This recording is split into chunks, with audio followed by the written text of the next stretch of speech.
Muy buenos días, amados hermanos. El Señor les colme cada día con su inagotable amor. Es un privilegio traerles la palabra del Señor en esta mañana. Les habla su hermano en Cristo, Alexander Serrano. Quiero aprovechar la oportunidad para darle gracias al Señor por este tiempo que tuvimos de adoración y de alabanzas. Esa es la razón real por la cual nosotros estamos acá. Es la razón por la cual vivimos, por la cual existimos. También quiero aprovechar para darle gracias a Dios por nuestra hermana Wilcar, por esa calurosa bienvenida y esa sentida oración para que la palabra del Señor llegue y fluya a lo más profundo de nuestro ser. Hermanos, es una bendición saber que Dios es quien nos ciñe de poder y quien hace perfecto nuestro camino. Amén. Vamos a seguir con este libro espectacular, maravilloso de la palabra de Dios que se encuentra en Efesios. Y estamos en el capítulo 2, versículos 11 al 18. Quiero pedirles por favor que si aún no tienen su Biblia en la mano, por favor la ubiquen, la busquen a donde la tienen, allá en la habitación, donde no sé, pero que estén allí escuchando con la palabra de Dios en la mano. El título de esta prédica es Recordar cómo es la vida desde que vino Cristo, subtitulada como Reconciliación y Paz. Hermanos, la semana pasada en los versículos 2, 8 al 10, Dios nos habló acerca de la situación del hombre sin Cristo y de la salvación por gracia a través de la fe.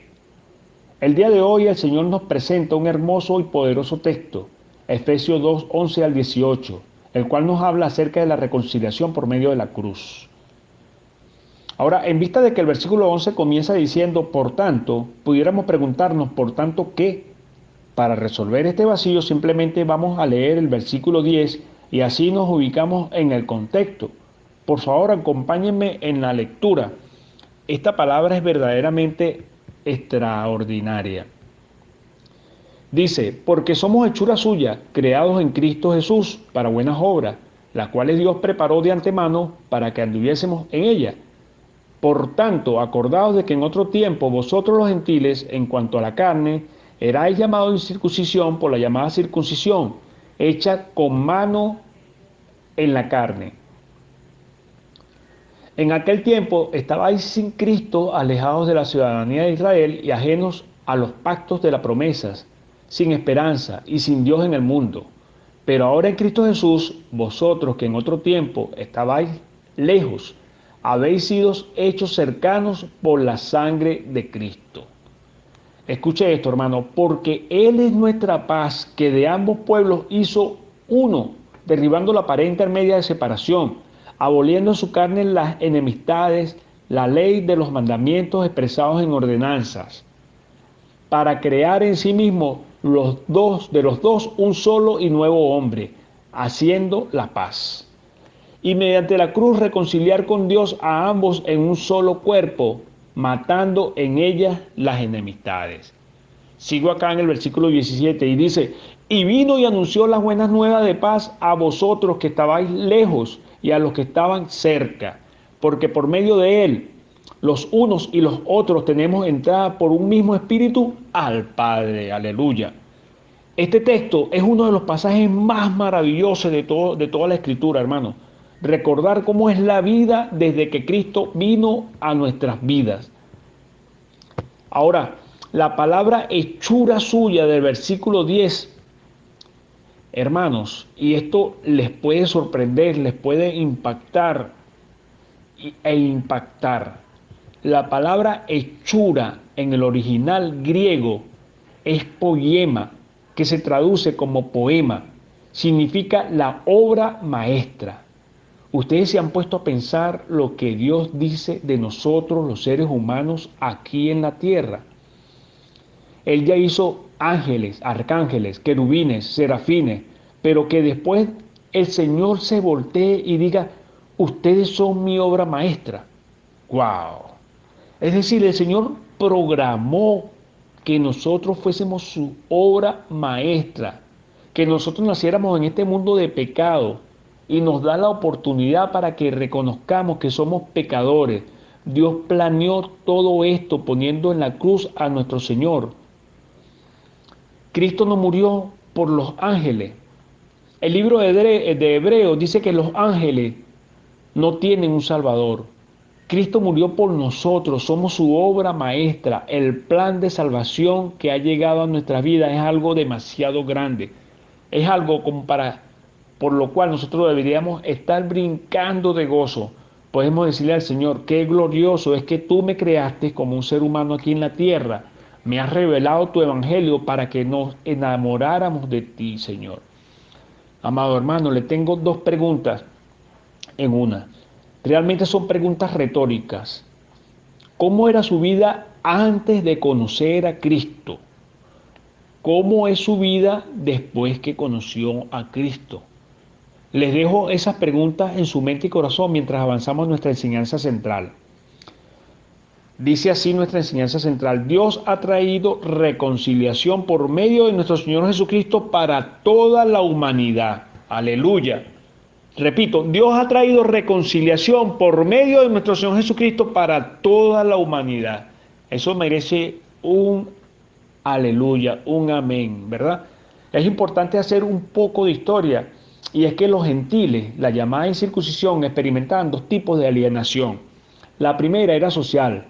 Esta se debía a la hostilidad que para el momento existía entre los judíos y gentiles durante miles de años. Los judíos consideraban a los gentiles como nada y los trataban como objeto de burla y de desprecio. La segunda y más significativa era espiritual, porque los gentiles como pueblo estaban alejados de Dios en 5 formas diferentes. 1. Estaban sin Cristo, quien era su Mesías. Y como no tenían Salvador ni Libertador, vivían sin propósito ni destino divino. 2. Estaban alejados de la ciudadanía de Israel. Los judíos, como pueblo escogido de Dios, eran una nación cuyo rey y Señor supremo era Dios mismo, y se beneficiaban de esa bendición y protección única de toda la tierra. 3. Los gentiles eran ajenos a los pactos de la promesa, y por eso eran incapaces de participar en los pactos divinos de Dios en que Él prometió dar a su pueblo una tierra, un sacerdocio, un pueblo, una nación, un reino y un rey, así como el cielo y la vida eterna a todos los que creyeren en Él. Vivían sin esperanza, y este es el 4, porque no habían recibido la promesa divina. Y 5, estaban sin Dios en el mundo. Los gentiles tenían muchos dioses falsos, pero no reconocieron al Dios verdadero, porque no lo quisieron. De esta manera, podemos ir a nuestro primer principio, el cual señala que la situación de los gentiles antes de Cristo era de total desesperanza por estar alejados de Dios. Y eso se desprende de los versículos 11 y 12. Por tanto, acordaos de que en otro tiempo vosotros los gentiles, en cuanto a la carne, erais llamados incircuncisión por la llamada circuncisión, hecha con mano en la carne. Y el 12, en aquel tiempo estabais sin Cristo, alejados de la ciudadanía de Israel y ajenos a los pactos de la promesa, sin esperanza y sin Dios en el mundo. Hermanos, el texto habla de que anteriormente nosotros estábamos alejados y sin esperanza. Lejos, usa esa palabra. Uno de los países más alejados de Venezuela es China. Queda a 15.000 kilómetros de Venezuela. Pero Australia está aún más separado. Si usted piensa ir a Australia, quiero decirle que queda a 17.000 kilómetros. No le recomiendo que se vaya en su carro, ni en camionetica. Estamos hablando de 17.000 kilómetros en línea recta, es decir, en avión. El vuelo dura 21 horas con 18 minutos. A una velocidad de 800 kilómetros por hora. Parece lejos, ¿cierto? Pero eso está allí mismo, hermano, a la vuelta de la esquina, comparado con la distancia que en otro tiempo teníamos nosotros de Dios. Y lejos es un término común en los escritos rabínicos, que se usaba para describir a los gentiles, aquellos que estaban separados por completo del Dios verdadero. Estos dos versículos 11 y 12 ponen de manifiesto la separación que en otro tiempo había entre Dios y los gentiles. Estábamos lejos y separados de Dios. Es interesante que aquí Pablo se dirige en segunda persona, vosotros. Se refiere a los gentiles, esto es a todo quien no fuera judío. Observe la palabra lejos en el versículo 13. Hubo una época en la que todos nosotros, que somos gentiles, estábamos lejos y separados de Dios. Una época en la que había una gran división que nos separaba del cielo. ¿Cuándo? Antes de Cristo. Antes de Cristo había una gran brecha, una gran distancia que separaba a la mayoría del mundo de Dios. Esto es de los que tratan estos dos versículos. Hubo 6 cosas que nos alejaron de Dios. Estas 6 cosas son, esto es muy amplio este tema, pero voy a tratar de ser, por eso es que voy rápido, ¿verdad? Porque no quiero que se pierda nada, hermano.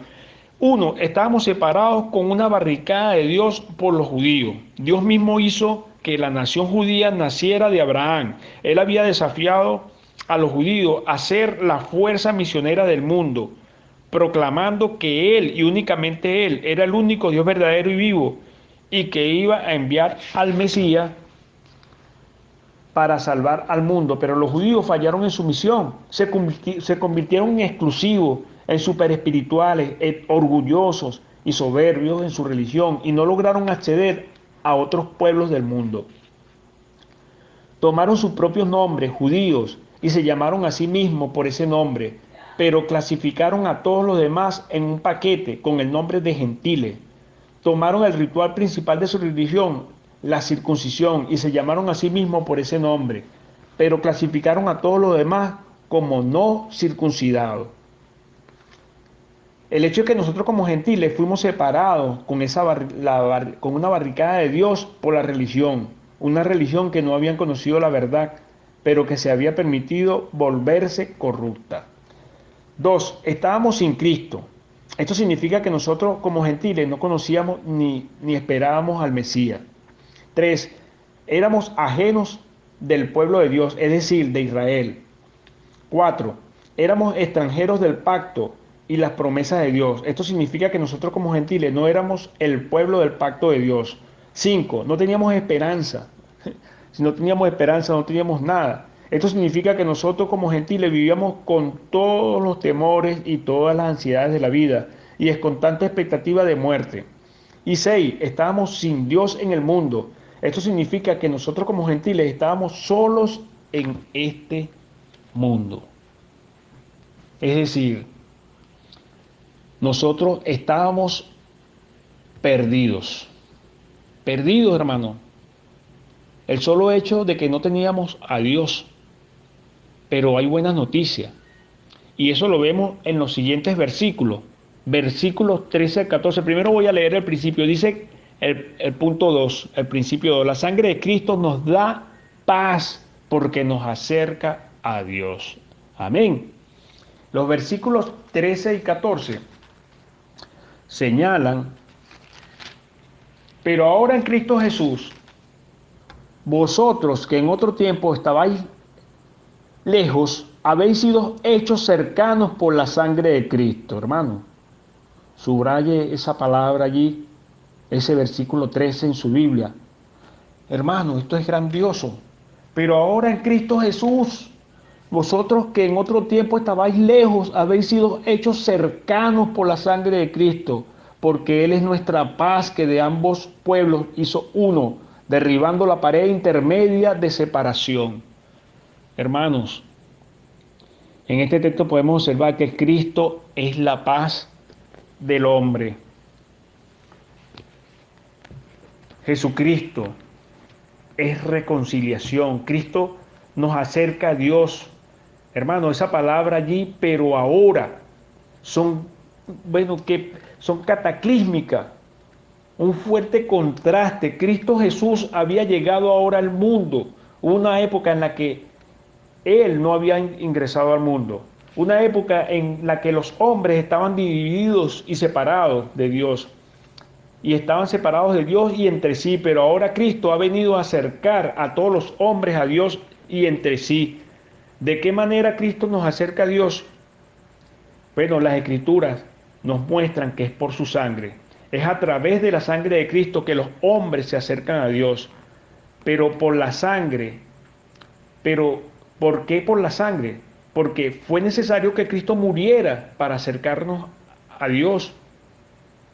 Hay por lo menos dos razones. Una, el hombre estaba alejado de Dios, lo había rechazado y se había rebelado en contra de Dios, cometiendo un acto de traición en contra de él.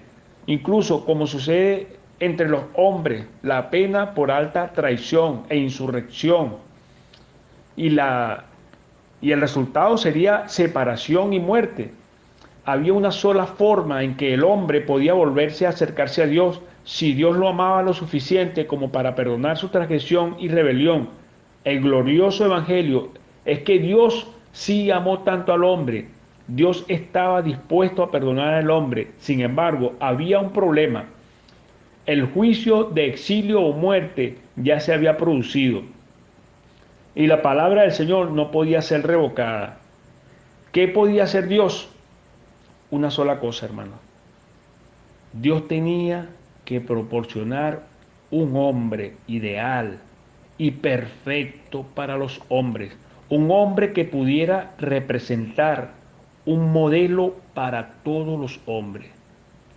Si él podía proveer al hombre ideal, entonces él podía morir por el hombre y su muerte representaría la muerte de todos los hombres. ¿Ha escuchado usted, hermano? Esto ha hecho Dios. Dios ha amado al hombre con amor perfecto, un amor tan fuerte que Él estuvo dispuesto a sustituir a su Hijo por el hombre. Solo Dios y el Hijo de Dios pueden amar tanto. Esta es la primera razón por la que tuvo que morir Cristo, para derramar su sangre por el hombre.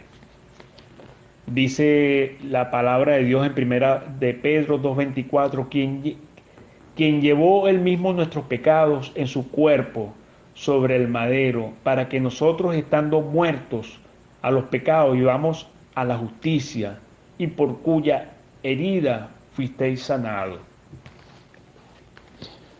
Así llegamos a nuestro punto 2.1, que dice: Dios por medio de su sacrificio nos mostró cuánto nos ama.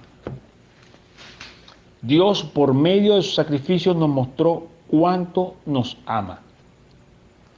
Dios quería demostrarnos cuánto ama Él al mundo. Nadie tiene amor como este, que uno ponga su vida por sus amigos, como dice Juan 15:13. Sin embargo, Dios ha ido mucho más allá, más lejos, que solamente dar su vida por sus amigos. Nosotros no éramos amigos de Dios, éramos enemigos. Nos rebelamos contra Él, lo rechazamos a Él y cada ley justa suya. Por lo tanto, cuando Cristo murió, murió por los hombres, pero murió por los hombres que eran débiles, por los impíos, por los pecadores, por los enemigos. Dice Romanos 5:6, porque Cristo, cuando aún éramos débiles, a su tiempo murió por los impíos. Qué grandeza la del Señor. Cristo es la paz del hombre, porque hace 4 cosas formidables. Una, Cristo trae paz al reunir a los hombres como si fueran uno solo. Versículo 14. 2, Cristo trae paz al romper todas las barreras. Versículo 14. Y tengo que leer el versículo 14. Dice, porque Él es nuestra paz, que de ambos pueblos hizo uno, derribando la pared intermedia de separación. Hermano, esto tengo que transmitírselo porque el templo estaba plagado de alcabalas. Hace como un mes aproximadamente tuve que ir a Caracas a llevar a mi esposa para una cita médica y pasé como 5 alcabalas.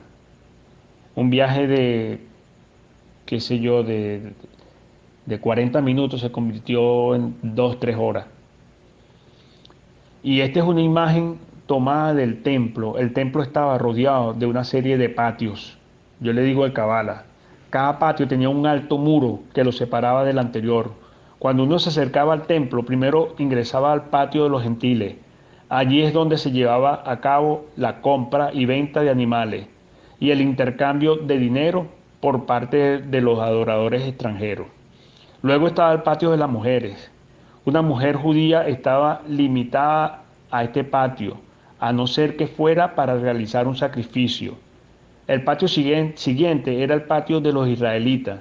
Aquí es donde se reunía toda la congregación en los días festivos y donde se entregaban los sacrificios a los sacerdotes.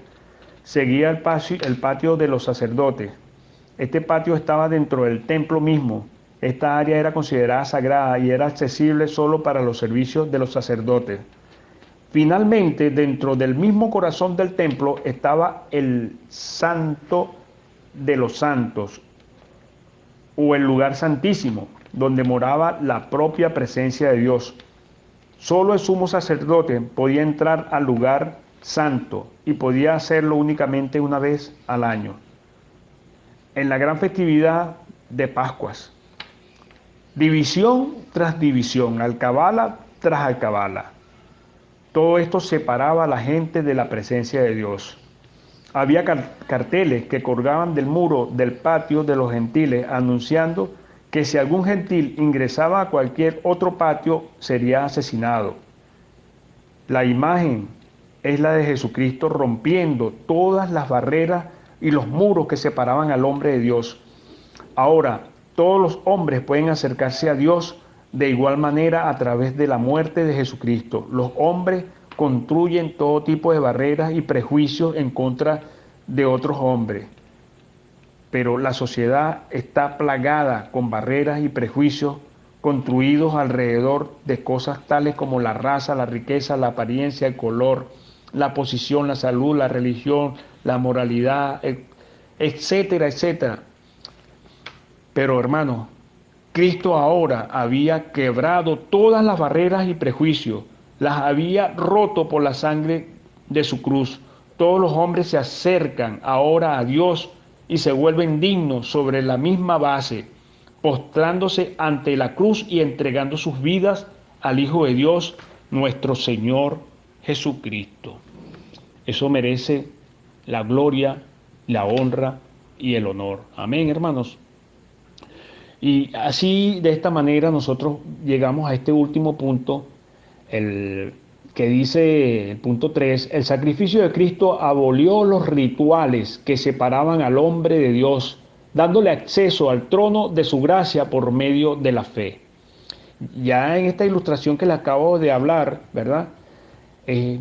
Precisa mucho de lo que estamos hablando en este punto, que dice que el sacrificio de Cristo abolió todos estos rituales que separaban al hombre de Dios. Pero los versículos siguientes dicen que, el versículo 14 dice: porque Él es nuestra paz, que de ambos pueblos hizo uno, derribando la pared intermedia de separación.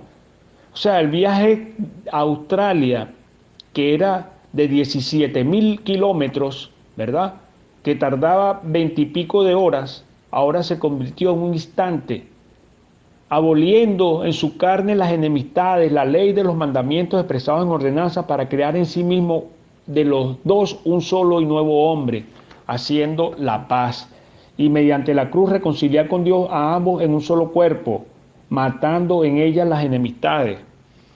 Y vino y anunció las buenas nuevas de paz a vosotros que estabais lejos y a los que estaban cerca, porque por medio de Él, los unos y los otros, tenemos entrada por un mismo espíritu al Padre.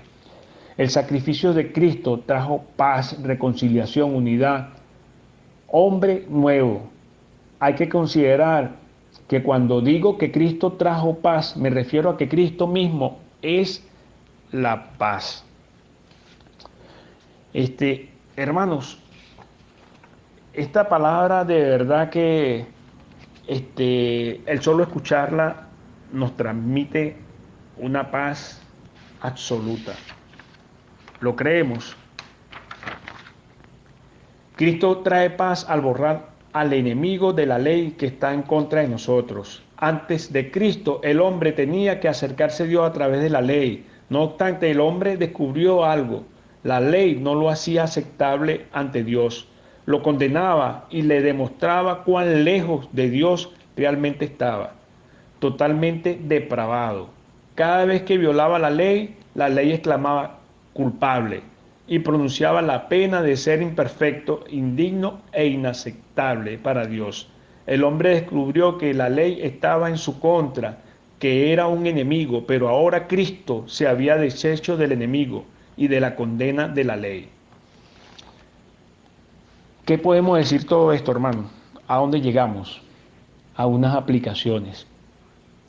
Y quiero terminar con lo que empezamos. Recuerdan que al principio formulé un par de preguntas. ¿Cómo era su vida antes de conocer a Cristo? ¿Cómo es su vida después de conocer a Cristo?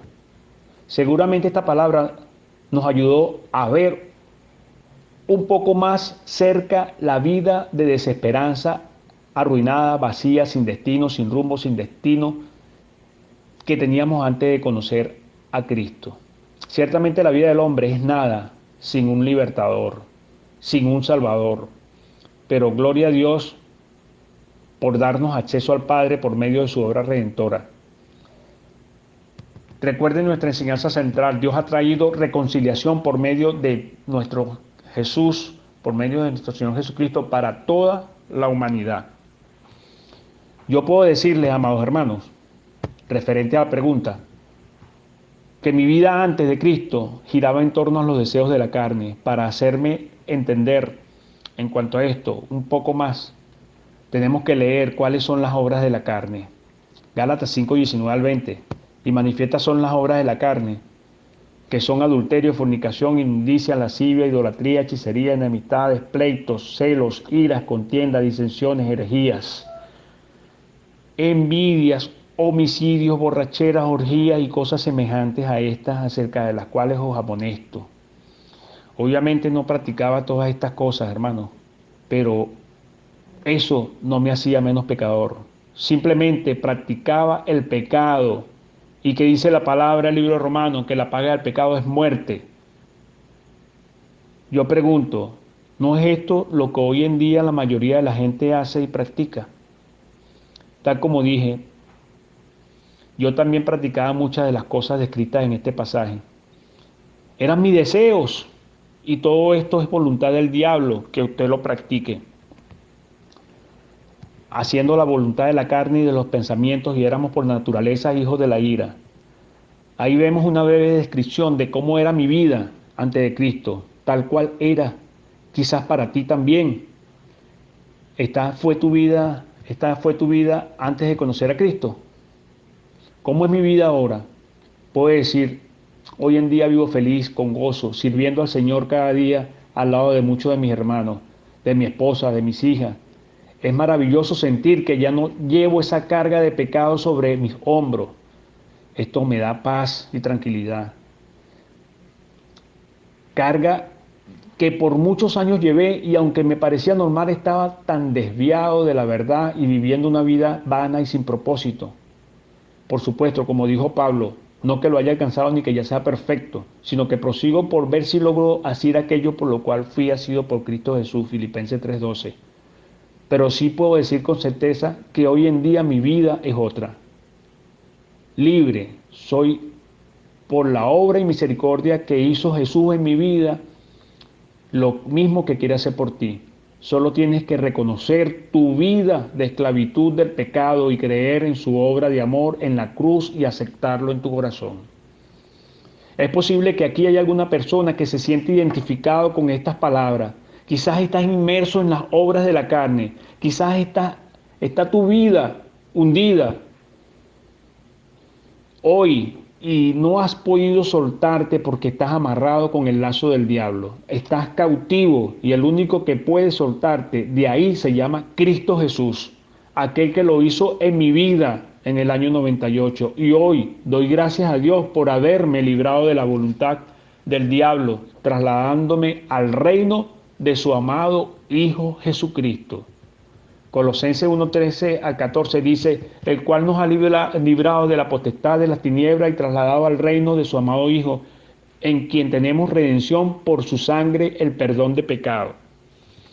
Amado hermano, amado amigo, yo quiero hacer una oración y si es el deseo de tu corazón, puedes repetirla conmigo. Voy a hablar con el Señor. Por favor, cierra tus ojos y repite esta oración con mucha fe. Señor Jesús, yo te recibo hoy como mi único y suficiente Salvador personal. Creo que eres Dios, que moriste en la cruz para perdonar mis pecados y que resucitaste al tercer día, Señor. Me arrepiento, soy pecador. Perdóname, Padre. Gracias, Señor. Gracias, Padre Santo, por enviar al Hijo, a tu Hijo Jesús, a morir por mí. Gracias, Señor, por salvar mi alma hoy. En Cristo Jesús, mi Salvador, he orado. Amigo, si usted hoy hizo esa oración, usted ha nacido de nuevo. Ahora es parte de la familia de Dios, pues su palabra dice, mas a todos los que le recibieron, a todos los que creen en su nombre, le dio potestad de ser llamados hijos de Dios. Que Dios le bendiga y que tenga un excelente día.